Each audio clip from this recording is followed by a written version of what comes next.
Okay, I am going to preface this video by telling you that I am a terrible cook and I probably would not step anywhere near a barbecue.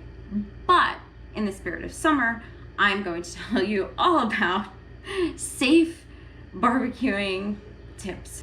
No, but really, I am going to talk to you a little bit today about not screwing up your barbecue when using a gas grill. So, when I grew up, we were using charcoal. We still use charcoal. My parents don't like change, so my dad's still charcoaling things, which is great, and I love the taste of a charcoal grill.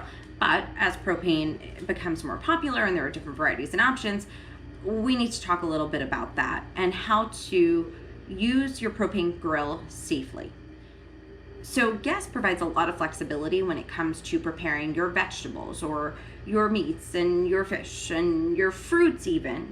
There's so many things that you can do, but there are some dangers, and you don't want to kind of botch your barbecue, right? So let's talk a little bit about, let's start with transporting your cylinders, right? I was at my sister-in-law's house recently, and we use charcoal at home, so I'm not familiar with gas. And basically we were mid barbecue and the barbecue ran out of gas, and so luckily there was a neighbor next door who had a propane tank, and we were able to finish that barbecue. But for a second you're like, oh man, I gotta go get another tank.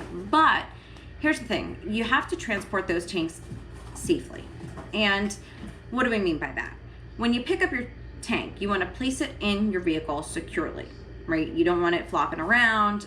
You don't want to leave it in a really hot car. That's dangerous. You want to pick it up and head straight home. Okay, so now you're home and you're hungry and you're ready to cook. Let's talk about lighting your grill.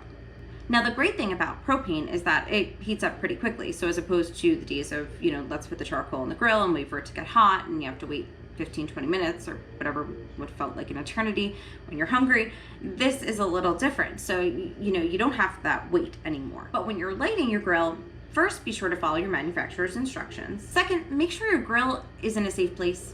Like, don't leave it next to your umbrella or towels or anything else that could be unsafe. And make sure your grill is off before you replace that propane tank.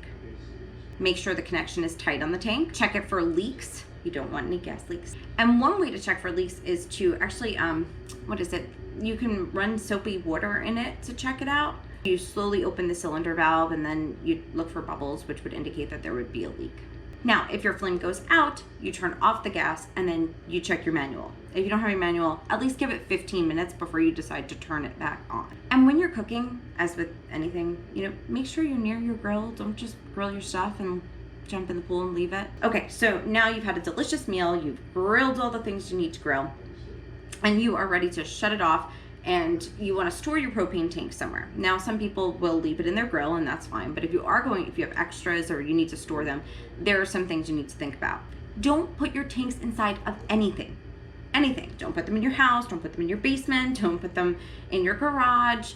Don't leave them in anything that is enclosed. You want to find an outdoor location where the heat will stay below 120 degrees Fahrenheit. And here's the thing, there are a lot of gas grills out there, so you need to kind of explore which options work for you. This is not just a throw charcoal and you're done. This is there are varieties, and there's something that might fit your needs. So make sure you look at all of your options before purchasing your grill. If you don't have one already and are kind of thinking, do I want charcoal, do I want gas? I have charcoal, but everybody's talking about gas. Maybe it's time to switch. So just explore your options, talk to other people who have them and see how they work for them. And if you need some more tips on using your grill correctly, check out propane.com for more information, or visit culinary.net for more tips like this.